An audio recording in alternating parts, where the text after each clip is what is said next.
먼저 9장 1절 2절 다시 읽습니다. 시작. 베냐민 지파의 기스라 이름하는 유력한 사람이 있으니 그는 아비엘의 아들이요 스롤의 손자요 베고라스의 증손이요 아비야의 현손이며 베냐민 사람이더라.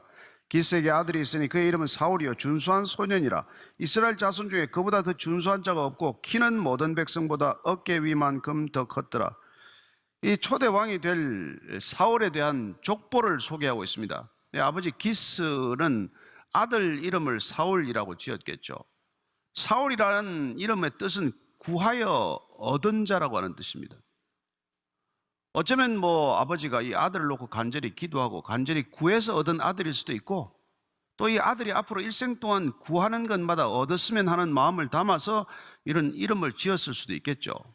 어쨌건 오늘 이 사울은 보니까 얼굴도 잘생겼고 키도 보통 사람들, 보통 청년들보다는 훨씬 더 컸다고 되어 있습니다. 아버지 집안도 또 좋아요. 아버지가 유력한 자라고 되어 있는데, 그 당시 유력하다는 것은 돈이 있거나 힘이 있다는 뜻이에요. 요새로 보면 아버지 찬스가 있는 아들이죠. 그리고 얼굴도 정말 그보다 더 잘생긴 남자가 없고 키도 그보다 더 큰 남자가 없으면 도대체 부족함이 없는 그런 배경을 가지고 있다는 것입니다. 사울, 도대체 어디를 보더라도 별로 흠잡을 데가 없는 그런 젊은이에요. 그런 젊은이가 지금 이스라엘의 초대 왕으로 지금 지목을 받은 거예요.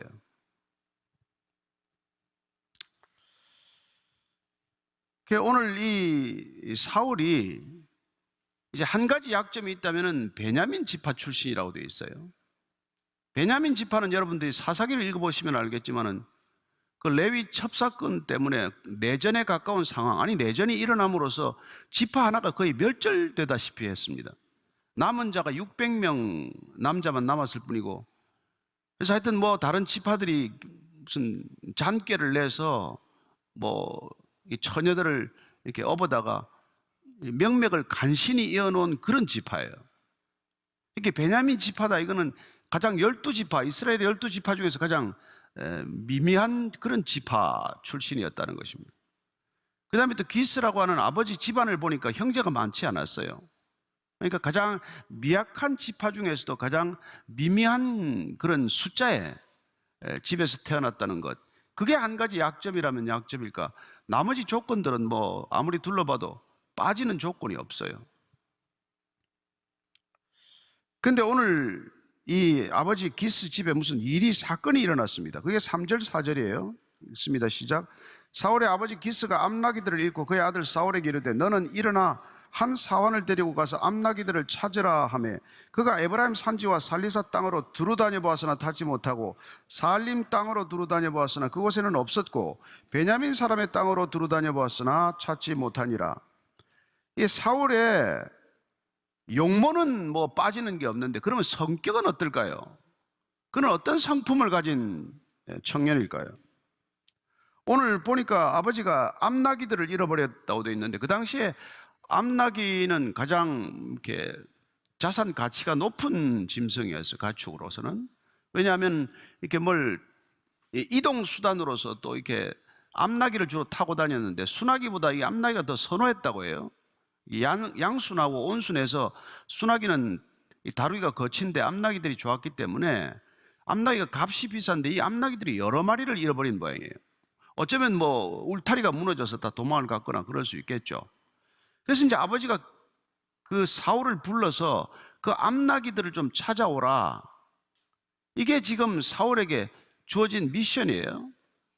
근데 사울은 이런 방구 대꾸를 하거나 무슨 불평을 말하거나 거절을 하거나 그러지 않습니다. 아버지 명령에 즉각 순종했어요. 그런 걸 보더라도 어쩌면 태도도 괜찮은 그런 젊은이라는 것을 알 수 있죠. 아버지가 그렇게 말했을 때 두말하지 않고 어쨌건 그 암나기들 찾으러 떠났다는 것입니다. 그래서 그 가서 에브라임 산지와 오늘 여러 가지 지명이 나오는데, 이 지명들을 대개 한번 따라가 보면 한 둘레만 해도 한 40km 이상을 이렇게 다니는 넓은 지역에서 이 암나기들을 찾은 거예요. 근데 결국은 못 찾았습니다. 그렇지만 못 찾은 것도 대충 찾는 채 하다가 못 찾은 게 아니고 비교적 샅샅이 뒤져서 두루 다니면서 있나 없나를 성실하게 확인했다는 거예요. 그러니까 그렇게 뭐 대충 사람들을 눈속임으로 누가 하라는 일을 대충 하고 마는 친구는 아니란 말이에요. 그런 점도 괜찮은 점이죠. 근데 오늘 어쨌건 이 베냐민 지파의 지역을 주로 다녔지만은 결국 암나기들은 못 찾은 상태로 지금 시간을 보낸 겁니다. 자, 어디까지 왔을까요? 5절 6절입니다. 시작. 그들이 숲 땅에 이른 때 사울이 함께 가던 사원에게 이르되 돌아가자. 내 아버지께서 암나기 생각은 고사하고 우리를 위하여 걱정하실까 두려워하노라니. 그가 대답하되 보소서, 이 성읍에 하나님의 사람이 있는데 존경을 받는 사람이라 그가 말한 것은 반드시 다 응하나니 그리로 가사이다. 그가 혹 우리가 갈 길을 가르쳐 줄까 하나이다 하는지라. 자, 어쨌건 그렇게 뭐 게으름 부리지 않고 비교적 성실하게 찾아볼 만큼 노력할 만큼 해서 없다는 게 이제 판명이 됐어요.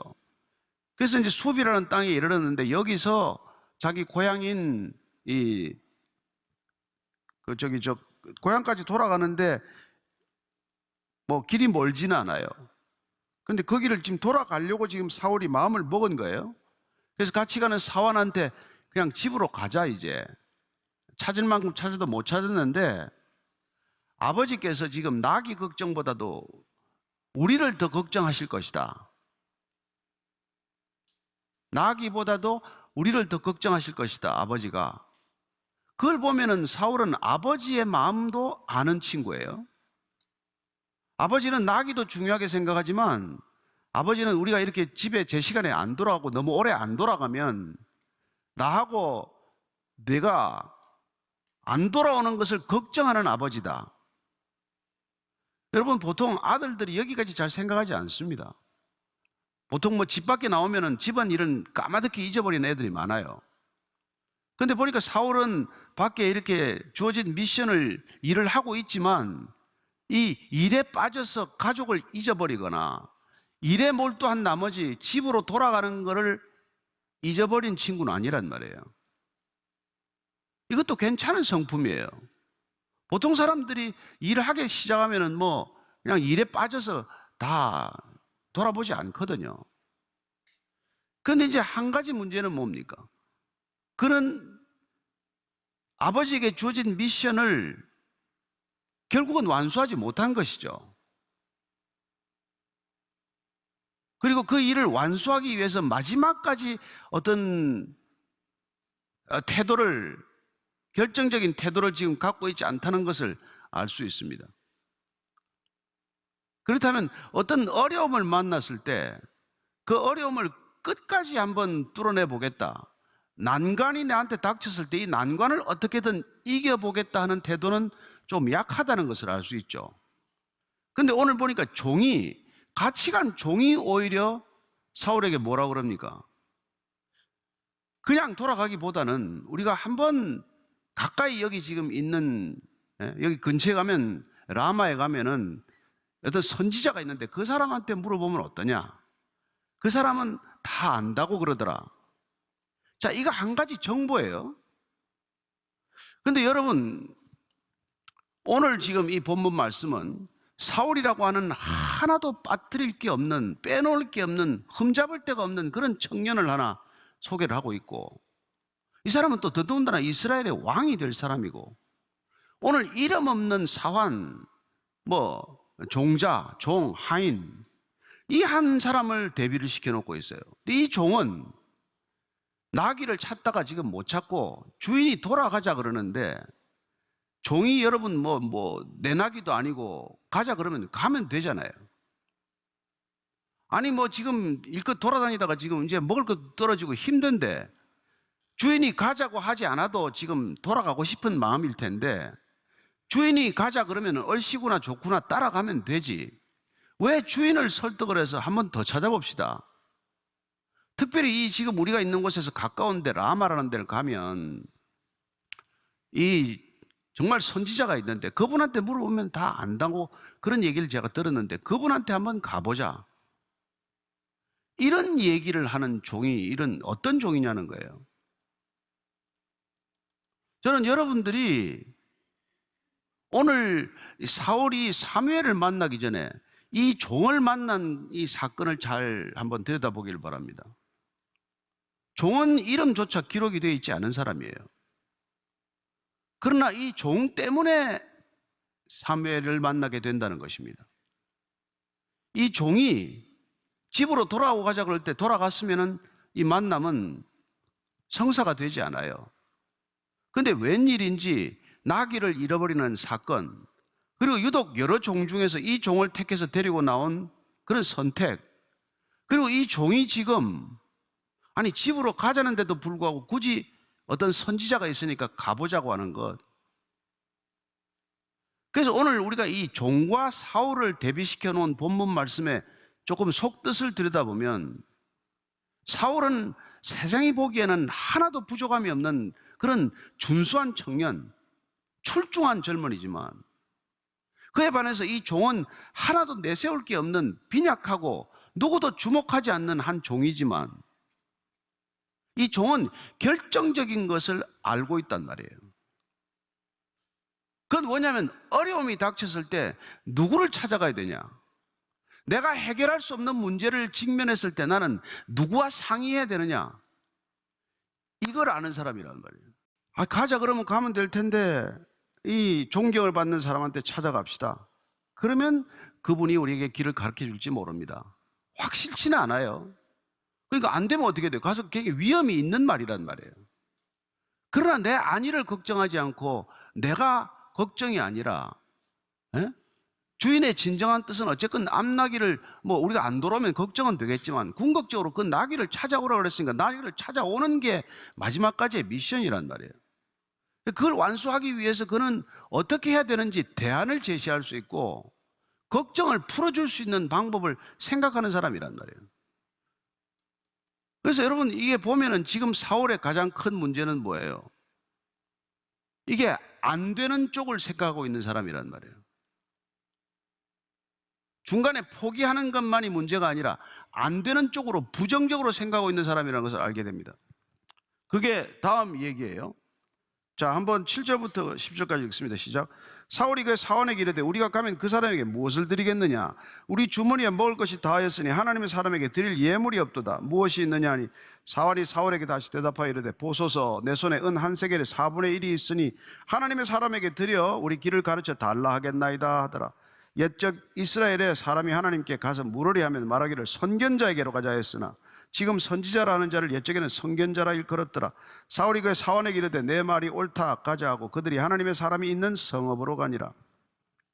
여기 보니까 지금 그 사람한테 가자고 그랬더니 당장 사울의 머릿속에 떠오른 건 내가 가져갈 예물이 없는데. 여러분 어떻습니까? 무슨 일이 주어지면은 안 되는 일부터 생각을 하십니까? 아니면 되는 일부터 생각을 하십니까? 가능성이 먼저 머리에 떠오릅니까? 아니면 나는 가능하지 않은 것, 불가능한 게 먼저 눈에 보입니까? 이게 믿음의 갈림길이요, 믿음의 자가 테스트예요. 인생 다 어렵습니다. 쉬운 인생 없어요. 그러나 어떤 인생이건 나한테 어려움이 왔을 때 나는 나한테 있는 것으로부터 이 어려움을 해결하려고 하냐, 나한테 없는 것으로부터 이 문제를 이렇게 포기하려고 하냐, 이 차이란 말이에요. 그런데 사울은 지금 우리가 그 선지자한테 가자 하는 종의 기특한 얘기를 듣고 뭐부터 걱정을 해요? 예물이 없다. 예물이 없다. 그런데 놀랍게도 이 사환은 자기가 가지고 있는 전 재산이나 마찬가지예요. 은 한 세겔의 4분의 1. 그 당시에 몸에 이제 종의 몸값이 33겔 아니에요? 그게 한 세겔이면은 종의 한 1년분 연봉이나 해당하겠죠. 그러면 4분의 1세겔이면 무게로 따지면 한 2.9g 된다고 그러는데 아마 서너 달 월급은 될 거예요. 그걸 내놓고 이거라도 드리면 안 되겠냐? 여러분, 누가 자기 걸 내놓고 그런 일을 해요? 친구도 그런 친구가 쉽지 않은데. 그래서 어떻게 보면 참 사울이 아버지도 잘 만났지만 이 종을 잘 만난 게 정말 큰 복이 됐다는 것입니다. 어떻게 종이 내 걸 다 털어서 주인의 어려움을 해결하겠다고 할 수 있어요? 그런 종이 어디 있습니까? 여러분, 종이나 뭐 아랫사람 수없이 우리가 만나보지만은 아랫사람들이랑 이게 보면 사장만한 사원이 없잖아요. 사장 같은 사원은 혹시 있어요. 그러나 어떻게 보면은 사장보다도 더 나은 사원이 있듯이 오늘 그 많은 종들 가운데서 주인보다도 더 나은 종이 있다는 거예요. 내 걸 털어가지고 누군가의 문제를 해결하고자 하는 것은 이것은 보통 태도가 아니에요. 그러나 만약에 내가 예수를 믿는데 그리스도인이 되는데 교회를 30년 다녔는데 여전히 내가 더 중요해서 단지 내가 예수 믿는 내가 예수 믿지 않던 나보다도 더 중요해져서 여전히 자기 중심적인 삶의 패턴이나 패러다임에서 못 벗어난다면 스스로는 그리스도인이라고 착각하고 사는 거죠. 무슨 그리스도인이에요? 오늘 교회가 지탄받는 이유가 뭐예요? 이웃을 얼마나 배려합니까? 이웃 때문에 뭐 문 닫는 교회 있습니까? 하나님께서 내가 성전 문 닫는 걸 보았으면 좋겠다고 하는데, 따라서 오늘 이 종이 비록 종이지만 내 걸 가진 걸 다 내놓고라도 주인의 문제를 해결하고자 하는 태도, 이런 태도는 여러분 앞으로 왕이 될 사울보다도 더욱 성숙한 태도요, 사울이 믿는 하나님보다도 훨씬 더 깊은 믿음이란 말이에요. 성경은 그런 얘기를 하고 있는 거예요.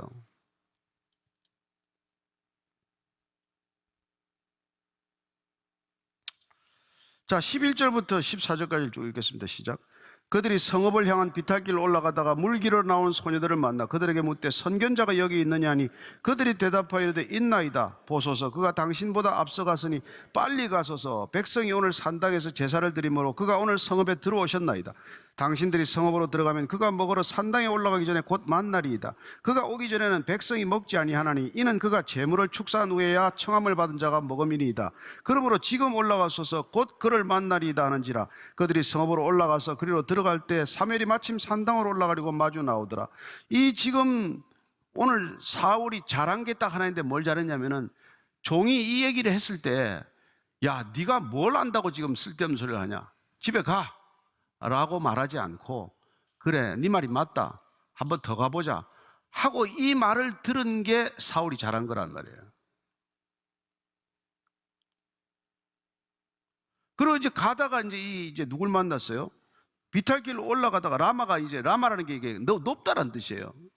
라마가 이 높은 고지에 있는 곳인데 그게 비탈길로 올라가는 게 맞죠. 가다가 지금 이 소녀들을 만난 거예요. 젊은 처녀를 만났는데 또 그들에게 물었어요. 얘들을 만난 이 만남도 좋은 만남이 된 거죠. 여러분, 되게 길을 물으면은 뭐 어떻게 가르쳐 줍니까? 귀찮은 사람들은 뭐 그냥 손가락이나 가리키나요?